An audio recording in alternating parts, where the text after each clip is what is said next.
Pen में ink नहीं, आज मैं जज्बात भर करके लाया हूँ। पेन में इंक नहीं, आज मैं जज्बात भर करके लाया हूँ। और आज मैं तुम पर नहीं, तुमको लिख करके लाया हूँ।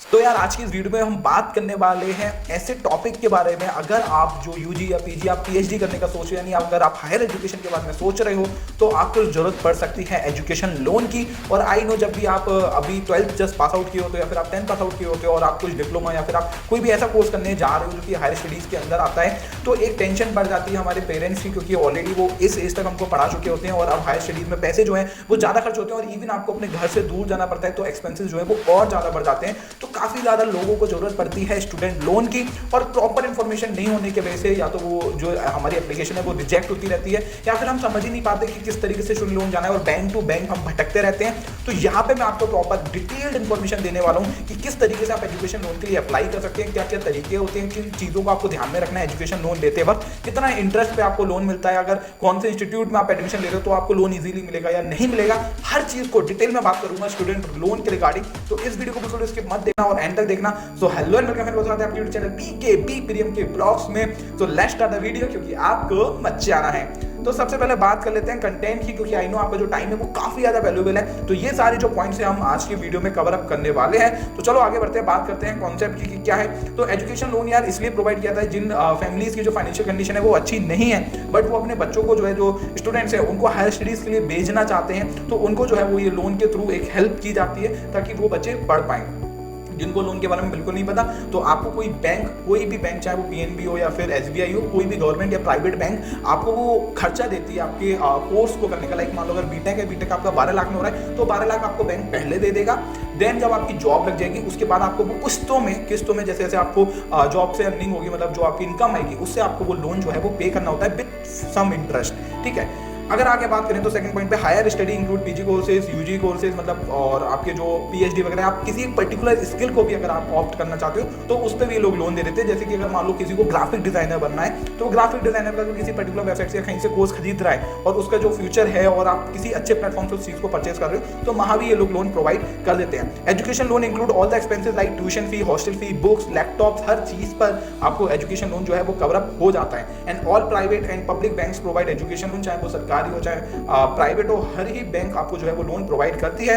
एंड ये कहना पड़ेगा कि जो पब्लिक बैंक से अगर आप वहां से लोन लेते हो तो वो आपको सस्ता पड़ता है इन कंपेरिजन टू अगर आप किसी प्राइवेट से लेते हो, मतलब जो आप इंटरेस्ट उस पर दोगे वो वहां पे कम लगता है। टाइप ऑफ लोन, दो तरीके के लोन होते हैं, डोमेस्टिक एजुकेशन लोन होता है और एक होता है स्टडी अब्रॉड लोन। डोमेस्टिक मतलब आप अगर उसी देश के अंदर रह के अपनी पढ़ाई कर रहे हो, लाइक अगर आप ये वीडियो इंडिया में देख रहे हो तो अगर आप इंडिया में ही पढ़ाई करते हो, किसी इंस्टीट्यूट में एडमिशन लेते हो इंडिया के किसी भी कोने में, तो वो आ जाता है डोमेस्टिक एजुकेशन लोन के अंडर में। और वहीं पे आप अगर कहीं फॉरेन कंट्रीज में जाके, यूएसए में, लंदन में, कनाडा में जाके अगर आप पढ़ाई कर रहे हो तो वो आ जाता है आपका स्टडी अब्रॉड लोन के अंदर। आगे चलते हैं, अगर बात करते हैं हम यूजी स्टडी लोन्स के बारे में, तो for the students who want to pursue 3 to 4 years like वही आगे अपने बीटेक, बीसीए एंड बीबीए वगैरह, अगर आप इनमें से बीकॉम वगैरह कोई भी कोर्स करना चाहते हो तो वो यूजी हो गई। पीजी हो गए आपके भाई एमबीए, एमटेक वगैरह, सो वो आ गए आपके पीजी के अंदर, हायर एजुकेशन के अंदर। प्लस करियर एजुकेशन लोन में वही, जैसे कि मैंने आपको बताया, अगर आप किसी पर्टिकुलर टेक्निकल स्किल को या फिर आप ग्राफिक डिजाइनिंग, एक एग्जांपल मैंने आपको दिया, इस टाइप की कुछ भी अगर आप करना चाहते हो तो उसके ऊपर भी करियर एजुकेशन लोन नाम से आपको मिलता है। प्लस यहाँ पे एक ऑप्शन होता है लोन्स फॉर द पेरेंट्स।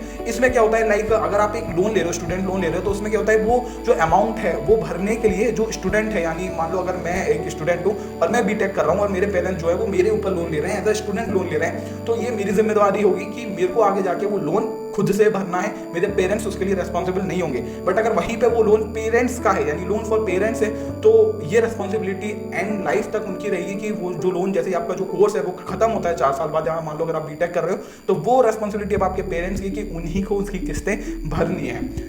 आगे बात करते हैं, तो students who take admission in premium colleges, bank categories them in scholars and give the priority to take loan. अब यहाँ पे इसका मतलब यार ये है, प्रीमियम कॉलेजेस से अगर आप किसी भी आईआईटी, एनआईटी, किसी भी सरकारी इंस्टीट्यूट या कॉलेज या यूनिवर्सिटी के अंदर अगर आप एडमिशन ले रहे हो तो फिर इजीली आपको मिल जाएगा, या फिर किसी भी बहुत बड़े प्राइवेट इंस्टीट्यूट के लाइक बीआईटी, बिल्लौर वगैरह, जहाँ पे जॉब की जो है सिक्योरिटी होती है कि आपको 100% जॉब मिल ही जाएगी, 99.9%, तो वहाँ पे इजीली लोन्स जो है वो मिल जाते हैं। वहीं अगर आप किसी छोटे मोटे या फिर आप बोलो आसपास के किसी कॉलेज से कर रहे हो तो काफी टफ हो जाता है लोन को पास कराना, so that they can easily take loan even without any co applicant and income proof, यानी पेरेंट्स की इनकम प्रूफ वगैरह देने का कोई भी जरूरत नहीं पड़ती है। तो they can easily get loan with the help of acceptance letter of the university. बस आपको यूनिवर्सिटी से एक लेटर लेना पड़ता है एजुकेशन लोन का, वो हर यूनिवर्सिटी इजीली प्रोवाइड कर देती है। उसके बाद आपको इजीली लोन मिल जाएगा अगर आप किसी अच्छे इंस्टीट्यूट के अंदर एडमिशन ले रहे हो। Plus scholars are categorized in 4 categories A, B, C और AA। तो A के अंदर यार अगर आप किसी कॉलेज के अंदर एडमिशन ले रहे हो जिसमें आपका जो खर्चा आ रहा है टोटल वो 40 लाख से ऊपर है, तो वो आपको मिल जाता है विदाउट एनी कोलेटरल सिक्योरिटी। जैसे मान लो इसको पहले कैटेगरी को मैं एक आसान भाषा में, आसान शब्दों में समझा देता हूँ। लाइक मान लो बीटेक है जो कि 12 लाख के अंदर हो रहा है ना। अब मान लो वो आ गया A and B वाली कैटेगरी के अंदर, ठीक है। अब A and B से 12 लाख का कोर्स है, बट मैं कह रहा हूँ मेरे को चाहिए 24 लाख। तो अगर मेरे को 24 लाख चाहिए जबकि मैं 20 लाख वाली कैटेगरी में आया हूँ, अगर मैं 20 लाख तक का लोन लूंगा तो मेरे को कोई भी प्रॉपर्टी या फिर एज अ सिक्योरिटी कुछ भी नहीं देना। बट अगर मैं 20 लाख से ऊपर का लोन लेना चाहूंगा, 24 लाख का, 25 लाख का, 30 लाख का, तब मुझे अपनी कोई भी प्रॉपर्टी के पेपर या कोई भी चीज एज अ कोलेटरल सिक्योरिटी जमा करनी पड़ती है बैंक को। तो यहाँ पे इस तरीके से लाइक आप देख लो, जैसे मैंने आपको समझा ही दिया कि किस किस कैटेगरी में कैसे कैसे आप फॉल करोगे। तो now who can apply for education loan. तो यार जो बच्चे 18 साल से ऊपर के हैं सिर्फ वही एजुकेशन लोन के लिए एलिजिबल हैं। और ये बात बहुत कम लोगों को पता होती है। लाइक अगर आप 17 के और आप हायर स्टडीज के अंदर घुस गए हो तो यार आपको एजुकेशन लोन नहीं मिल सकता है। Student need to secure at least 50% marks in HSC यानी हायर सेकेंडरी स्कूल सर्टिफिकेट। यानी अगर आपने मान लो 10th ही हायर की है, उसके बाद आपने डिप्लोमा कर लिया या फिर आपने 12th की है, तो 12th या फिर डिप्लोमा या फिर 10th के अंदर जो है आपके मिनिमम 50% मार्क्स होने चाहिए, तभी आपको लोन जो है वो मिलेगा। So the co applicant parents और guardian need to have a regular source of income. Plus उनके पास एक जो आपके पेरेंट्स हैं, जो भी आपके गार्जियन वगैरह, उनके पास एक रेगुलर सोर्स ऑफ इनकम होनी चाहिए। And student must secure admission in India और abroad from a recognised college. Like ऐसा नहीं होना चाहिए क्योंकि काफी सारे फ्रॉड भी होते हैं लोन के नाम पे, तो इजीली लोन पास नहीं होते। बट वहीं अगर आप किसी IIT में, NIT में या किसी VIT में जैसे प्राइवेट इंस्टीट्यूट के अंदर आप एडमिशन ले रहे होते हो, तब इजीली वो जो है वो मेरिट बेस्ड सिलेक्शन वगैरह होता है, तो वहाँ पे आपको इजीली लोन मिल जाता है। अब what things to remember during taking the loan. So amount और value of the collateral security. जैसे मान लो मैंने बोला आप अपने उससे ज्यादा का ले रहे हो, तो देख लो कि कितना आपको वैल्यू या फिर कोलेटरल सिक्योरिटी देना पड़ रहा है। Percent of interest need to pay, क्योंकि सबसे इंपॉर्टेंट यही है, जब आपको अभी तो नहीं दिख रहा क्योंकि अभी आपको पैसा मिल रहा है, बट बाद में जब पे करने का नंबर आएगा तब कितना इंटरेस्ट आपको देना है वो चीज भी आप अभी से सोच समझ के ले। Plus amount of processing fee यानी एक एप्लीकेशन फी होती है वो कितनी, कौन सी बैंक ले रही है, प्लस प्री पेमेंट आपको पहले कितना देना है, प्लस लेट फीस के क्या वगैरह चार्जेस वगैरह, वो सारी चीजें आपको पहले ही देख लेनी है। प्लस कंडीशन फॉर एजुकेशन में काफी सारी कंडीशंस लगा देते हैं यार ये लोग, तो उन कंडीशंस को बड़े ध्यान से और बारीकी से आपको पढ़ना है और किसी सही पर्सन से सलाह लेनी है। After how much time after the completion of 4 installments of the loan will start. यानी मान लो आपका बीटेक 4 साल का है, 4 साल के कितने टाइम बाद से मान लो आपकी जॉब लगी, अभी तो ऐसा नहीं कि कुछ बैंक में होता है कि 1 साल बाद से या 2 साल बाद से, फिर कुछ महीने बाद से आपको जो है वो भरनी शुरू करनी पड़ती है जो किस्तें होती हैं। तो now things need to do before taking loan. First of all make estimation of all the future expenses. यानी जितने भी आपके एक्सपेंसेस हो सकते हैं आप उस ऑफिशियल वेबसाइट पे जाके, जैसे मान लो आपका LPU के अंदर सिलेक्शन हुआ तो LPU की क्या फीस है, एकेडमिक फीस, हॉस्टल की, एजुकेशन फीस वगैरह, लैपटॉप, बुक्स, लैपटॉप, मतलब टोटल अगले 4 साल तक आपको एग्जाम्पशन लगाना है ताकि आपको पता रहे कि इतने लाख का आपको लोन लेना है। फिर आपको पता चल जाएगा किस कैटेगरी के अंदर आप फॉल कर रहे हो और अब आप समझदार बन चुके हो, तो they may know how much amount of loan you have to take.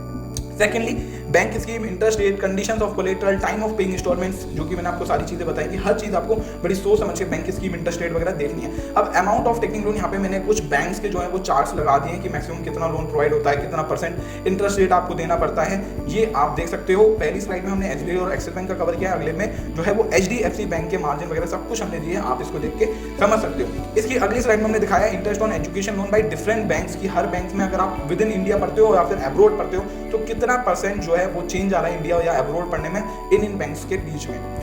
अगर हम आगे बात करें how to easily get loan, अगर आप किसी रिकॉग्नाइज कॉलेज या इंस्टीट्यूट के अंदर एडमिशन ले रहे हो तो यार बहुत आसान हो जाता है। आपको विद्या लक्ष्मी पोर्टल पे जाके जो है अपने को रजिस्टर करना है, फिर नियरेस्ट बैंक को जो है वो फिल कर देना है, वो बता देगा कि ये इन्फॉर्मेशन जो है वो रिक्वायर्ड है भैया, ये डॉक्यूमेंट्स आप रेडी रखो। उसके बाद take the loan from the bank and fill the required details and provide your Aadhaar card and PAN card and all the details आप भर दोगे and which you wish to pursue, और parents income proof and bank passbook वगैरह जो है वो optional रहती है। And all the documents required में vary from bank to bank, मतलब हर बैंक के अकॉर्डिंग जो है वो चेंज हो सकती है, तो वो उसी अकॉर्डिंग दिखाएगा कि जिस बैंक से आप ले रहे हो। प्लस एक बेनिफिट है इस पोर्टल से जो है वो एजुकेशन लोन के बारे में नॉलेज लेने का कि Vidya Lakshmi portal provides you the opportunity to apply and compare the loan scheme of different banks and get the best amongst all. तो एक ऐसा पोर्टल है जहां पे वो आपके आसपास के जितने भी बैंक्स हैं उन सबके बीच एक कंपैरिजन दे देगा कि इतने % लो रहा है, इनकी ये कंडीशन है, या फिर इतने टाइम बाद इस बैंक से आपको पे करना पड़ेगा, तो जो बेस्ट कॉम्बिनेशन जो निचोड़ निकल के आता है उस बैंक से आपको जो है लोन ले लेना है। Plus benefit of education loan क्या होता है यार, wide range of expenses covered, यानी अगले 4 साल के आपके खर्चे जो है वो एक बार में आपको अमाउंट मिल जाता है, और आपकी जो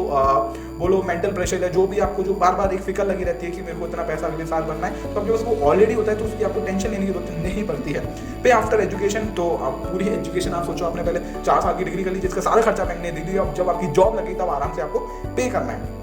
the last point is and with this according to the income tax 1956 law जो बना है वो you will not have to pay income tax on the amount you pay for the loan, यानी कोई भी इंटरेस्ट उसके ऊपर या फिर आपको जो टैक्स है वो पे नहीं करना पड़ेगा उस पूरे अमाउंट के ऊपर। आज की वीडियो में सिर्फ इतना ही। आई होप ये वीडियो जो है वो काफी ज्यादा हेल्पफुल आपके लिए रहा होगा। अब आपकी जिम्मेदारी है इस वीडियो को ज्यादा से ज्यादा फैला देना अपने दोस्तों तक, रिश्तेदारों तक, या जो भी कॉलेज में आने वाले हैं या फिर जो अपने हायर या फिर यूजी पीजी या फिर पीएचडी परस्यू करने का सोच रहे हैं किसी अच्छे इंस्टीट्यूट से या कैसे भी इंस्टीट्यूट से, और वो एक क्वेरी अगर उनके मन में आ रही है तो इस वीडियो को उन तक पहुंचा दो, ये आपका काम है। सो आज की वीडियो में सिर्फ इतना ही। कल फिर मिलेंगे एक नई वीडियो में। जय हिंद, वंदे मातरम।